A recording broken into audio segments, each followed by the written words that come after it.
አብይ ነኝ ከኖታ ቴክኖሎጂስ። ዛሬ ደግሞ ኮምፒውተሩን በጣም ጥሩ በሆነ ሁኔታ ጤና ሆኖ እንዲቀጥል ደግሞ ከተቸገሩም መሃል ላይ ችግር ቢያጋጥመው እንዴት ነው ፊክስ የምናደርገው የሚለውን አንዱን የኮምፒውተር ፓርት ብቻ ወስደን እናያለን።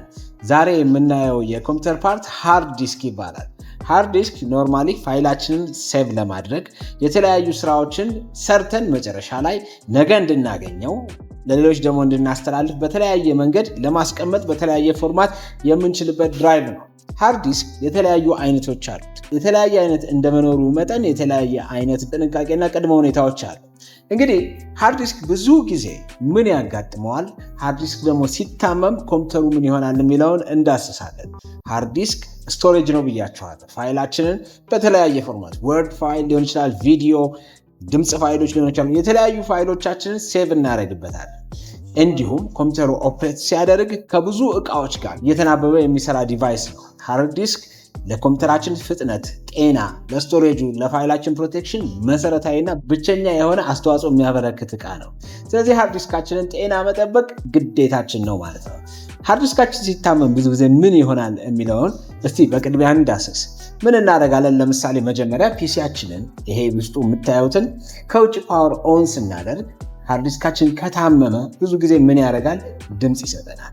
ይሄ ድምፅ የሚሆነው ምን ማለት ነው? ኮምፒውተሩ ሲነሳ ከፍተኛ የሆነ ድምፅ ወይም ደግሞ እየሰራ ያለ የድሮዎቹ ሃርድ ዲስክ ላይ ቃቃቃቃ የሚል ድምፅ የሚያሰማ ከሆነ ሃርድ ዲስኩ ምልክት እየሰጠን ነው፣ የህመም ምልክት እንዳገኘው እየነገረን ነው ማለት ነው። ስለዚህ ይሄን አይነት ምልክት ካየን ወደ ጥገና ወይም ደግሞ ጥገና ሊሰጡ እንደሚችሉ አገልግሎት ተቋማት መሄድ ያስፈልገናል። ሌላው ደግሞ ሃርድ ዲስክ የሚያሳያቸው የህመም ምልክቶች ምንድናቸው? በጣም ኮምፒውተሩ ስሎ ይሆናል። ሁሉ ጊዜ ኮምፒውተር ስሎ ሲሆን ሃርድ ዲስኩ ታሟል ማለት ላይሆን ይችላል። ነገር ግን ኮምፒውተራችን ስሎ ከሚሆንባቸው ምክንያቶች አንዱ ሃርድ ዲስኩ ነው። ሃርድ ዲስክ ፋይላችንን የምናስቀምጥበት፣ ፋይላችንን ደግሞ ከስቶሬጅ የምንጠራበት ዋና ዲቫይስ ስለሆነ እሱ ታመመ ማለት ሙሉ ሲስተማችን ሸዳውን ሊያደርግ ወይ ደግሞ በጣም ስሎ ሊሆን ይችላል፣ ስታክም ሊያደርግ ይችላል። እነዚህ ነገሮች ካየን ሃርድ ዲስካችንን ማሳከም ይኖርብናል። እንግዲህ ሃርድ ዲስክ የትኛው ነው? ሃርድ ዲስክ ብለሃል፣ የትኛው ነው የሚለውን ከማየታችን በፊት ስንት አይነት ሃርድ ዲስኮች አሉ የሚለውን በአጭሩ እናያለን። የድሮዎቹ ሃርድ ዲስኮች እዚህ ጋር የምታዩቸው ኖርማሊ ኤችዲዲ ይባላሉ። እነዚህ ሃርድ ዲስኮች በሳይዛቸው ተለቅ ያሉ፣ ውስጣቸው መርፌ ያለ፣ እየዞረ ዳታውን ከፊልሙ ላይ የሚያነብብ ሲሆን ይሄ ሃርድ ዲስክ የሜካኒካል እንቅስቃሴ ስላለው ለመበላሸትና ዳሜጅ ለመሆን በጣም ቅርብ የሆነ ሃርድ ዲስክ ነው። ሁል ጊዜ እነዚህ ሃርድ ዲስኮች ቢንገጫገጩ፣ ሙቀት ቢያገኛቸው ወይም ደግሞ ትክክለኛ የሆነ ቬንቲሌሽን በሌለበት አዋራና ሙቀት፣ ከፍተኛ ሙቀት ባለበት ኢንቫይሮንመንት ላይ ለመታመም፣ ወደኋላ ለመቅረት ብሎም ደግሞ በቋሚነት ለመበላሸት ለአደጋ ተጋላጮች ናቸው። እነዚህ ሃርድ ዲስኮች ኤችዲዲ እንላቸዋለን። ኤችዲዲ ሃርድ ዲስኮች ሁል ጊዜ እንግዲህ የሚያነቡት ፋይላችንን ላዩ ላይ ባለው ማንበቢያ እየዞረ ከፊልም ላይ ያነብልናል። እነዚህ ሃርድ ዲስኮች እንቅስቃሴ ሲኖራቸው እንዳልኳቸው ሜካኒካል ዕቃ ስለሆነ የሚንቀሳቀሱ ፓርቶቹ ከተበላሹ ከጥቅም ውጪ ይሆናል። ይሄ ሃርድ ዲስክ አንዱ የሃርድ ዲስክ አይነት ነው። አሁን ከገበያ እየወጣ አስፈላጊነቱ እየቀነሰ የመጣ ነው። በመቀጠል የምናየው ደግሞ ይሄ ሳታ ኤስኤስዲ የሚባል ከዚህ ቀጥሎ የመጣ የሃርድ ዲስክ አይነት ሲሆን ምንም አይነት ሜካኒካል እንቅስቃሴ ውስጡ አይካሄድም። በሌዘር ትራንስፈር ፋይል እያነበበ ስቶር የሚያደርግልን ዲቫይስ ነው።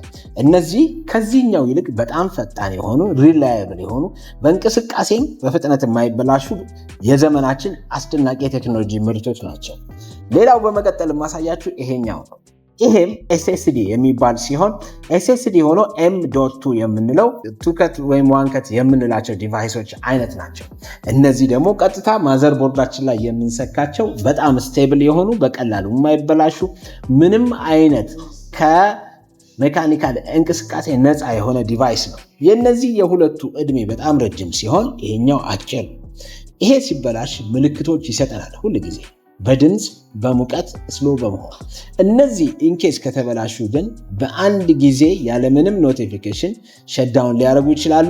የመበላሸት ቴንደንሲያቸው ግን በጣም ትንሽ ነው። ስለዚህ ሃርድ ዲስካችንን ምን ማድረግ አለብን ማለት ነው? እነዚህ ያየናቸውን በሙሉ አንደኛ ነገር ሃርድ ዲስክን የሚያበላሸው ፓወር ሰደንሊ ሲጠፋ ወይም ደግሞ ኤክሰሲቭ የሆነ ፓወር ወደ ኮምፒውተራችን ሲገባ ነው። ስለዚህ ፓወር ሁሉ ጊዜ ሰደንሊ ሲጠፋ የሚፈጠሩ አደጋዎችን አቮይድ ለማድረግ ሃርድ ዲስካችን ጤና ለመጠበቅ ፒሲያችን ከዚህ ከፓወር ማጥፋት ሳይሆን ኖርማሊ ስክሪን ላይ እንደምታዩት ሸትዳውን በማድረግ ኮምፒውተራችንን ማሳረፍ ነው። ኮምፒውተራችንን ስናሳርፍ ሃርድ ዲስክ ብቻ ሳይሆን ሌሎች በጣም በርካታ እቃዎች ያርፋል። ይህን ፕሮሰስ ግን በሂደት ሲስተሙ ራሱ እንዲዘጋው በማቀዝቀዝ ነው ማድረግ ያለብን። ስለዚህ ስታርት ብለን ሸትዳውን ወይም ደግሞ ሌሎች አማራጭ የመዝጊያ መንገዶችን መከተል ነው እንጂ ከሶኬት መንቀል ወይም ከፓወር ማጥፋት ለሃርድ ዲስክ ዳሜጅ ያጋልጠናል። ሌላው ሃርድ ዲስክን ሊያበላሽ የሚችለው ደግሞ አንዱ ችግር አዋራና ሙቀት ነው። በጣም ኢንቴንሲቭ የሆነ አዋራና ሙቀት ሞይስት ስለሚፈጥር ኮምፖነንቶቹን ኤሌክትሪካል ኮምፖነንቶቹን ዳሜጅ አድርጎ ረስት አድርጎ ፋንክሽን እንዳያደርጉ ያደርጋቸዋል። ይሄ የሁለተኛው ነው። ሶስተኛው ኤክሰሲቭ የሆነ ዳታ መጫን። ሃርድ ዲስኩ ሊሸከመው ከሚችለው ሊሚት በላይ ዳታ ምንጭን ከሆነ በተደጋጋሚ ሃርድ ዲስካችን ዊር እያደረገ የመያዝ አቅሙን እያጣ ለተለያዩ የሴክተር ብልሽቶች ይጋለጣል። እነዚህ እንግዲህ ሃርድ ዲስኩ ሊበላሽበት የሚችላቸው መንገዶች ሲሆኑ እንዴት ነው ሃርድ ዲስኬን መጠገን ወይም ደግሞ ማስተካከል የሚችለው? ችግር ካየው ምን ላድርገው የሚለው እነዚህ የድሮዎቹ ሃርድ ዲስኮች ወይም እነዚህ ዘመናዊዎቹ ቀላልና በቀላሉ ሊፈቱ የሚችሉ ችግሮችን ምን ማድረግ እንችላለን? ሃርድ ዲስክ ሪፔር ቱሎች አሉ። ሃርድ ዲስክ ሪፔር ቱሎች ሶፍትዌሮች ሲሆኑ ባድ ሴክተሮችን ክሊን የሚያደርጉ ሃርድ ዲስኩን ሪፍሬሽ የሚያደርጉ ናቸው። እነዚህ ሶፍትዌሮች ሙሉ በሙሉ ሃርድ ዲስኩን ወደ ነበረበት ስቴት ባይመልሱም ግን ሪቫይቭ እንዲያደርግ እንዲነቃቃ ጤናውን ጠብቆ እንዲቀጥል ማስሎቹ ሁሉ ጊዜ ፋንክሽናል እንዲሆኑ ያደርጉናል። ሌላው ደግሞ ምንድነው የምናደርገው? የሃርድ ዲስካችን ጤና ሌቭል ቼክአፕ ለማድረግ ክሪስታል ዲስክ ኢንፎ የሚባል አለ። እሱን ሶፍትዌር በመጫን ሃርድ ዲስካችንን ሁሉ ጊዜ ዲያጎናይዝ እናደርገዋለን። ስለዚህ ሃርድ ዲስኩ ምን አይነት ስቴት ላይ ነው፣ ምን አይነት ሕክምና ይፈልጋል የሚለውን በዛ መሰረት እናገኛለን። ይሄን ሁሉ አድርጋችሁ ወይም ደግሞ ይሄን ሁሉ ሳታደርጉ ሃርድ ዲስካችሁ ተበላሽቶ ከሆነ ምን እናድርግ፣ እንዴት ነው የምንቀይረው የሚለውን ነው ማሳያችሁ። ሁሉ ጊዜ የኮምፒውተር ፓርት ለመቀየር መጀመሪያ ማድረግ ያለባችሁ ነገር ኮምፒውተራችሁ አንደር ዋራንቲ ከሆነ ዋራንቲ ሲሎቹን ማንሳት ስለሌለባችሁ ወደ ገዛችሁበት ዋራንቲ ፕሮቫይድ ወዳደረጋችሁ አካል ውሰዱ ነው የምንለው። ኮምፒውተራችሁ ግን ዋራንቲ ከሌለው ሁሉ ጊዜ ኬዙን እንደዚህ ታነሳላችሁ።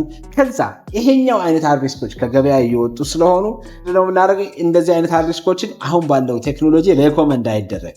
ስለዚህ ይሄን ለማድረግ ሃርድ ዲስካችን ዘመናዊ ወደሆኑት ወደዚህኛው ኤስኤስዲ ሳታ እንቀይራለን። እቺ የራሷ ኬዝ አላት፣ እዚህ ጋር እናስራለን። ካሰርን በኋላ እነዚህን ኬብሎች ተጠቅመን ቀጥታ ይሄን እዚህ ጋር በመሰካት ፓወር ስለሚያስፈልገው ደግሞ ፓወሩን እንሰካለን። ከዛ በኋላ እንደ ልባችን መጠቀም እንችላለን ማለት ነው። እንግዲህ ይሄኛው ሃርድ ዲስክ ሬኮመንድድ ነው። አንዳንድ ፒሲዎች M.2 ሰፖርት ላያደርጉ ይችላሉ። ስለዚህ ይሄን አይነት M.2 SSD ሰፖርት አያደርግልንም። M.2 ሰፖርት የሚያደርግ ከሆነ ደግሞ ከዚህኛው ምስል ይሄኛው ይሻላል። እንደዛ ሰፖርት ያደርጋል የሚለውን ስክሪን ላይ ሰፖርት የሚያደርግበትን ቦታ እናሳያቸዋለን። ሰላም ሁኑልን። እንግዲህ ሃርድ ዲስካችሁ ሰላም እንዲሆን እንመኛለን። ሰላም ካልሆነ ግን አስጠግኑት። እኛ ጥገና አንሰጥም። እኛ በነፃ ይሄን የእውቀት መከፋፈል ስለሆነ የምናደርገው። ሃርድ ዲስካችሁ ቢበላሽ እኛን ኮንታክት እንዳታደርጉ። እኛን እቃ ለመግዛት ከፈለጋችሁ እቃም ደግሞ ሙሉ ኮምፒውተሩን መግዛት ከፈለጋችሁ ኮንታክት አድርጉን። ይመቻችሁ። ኖታ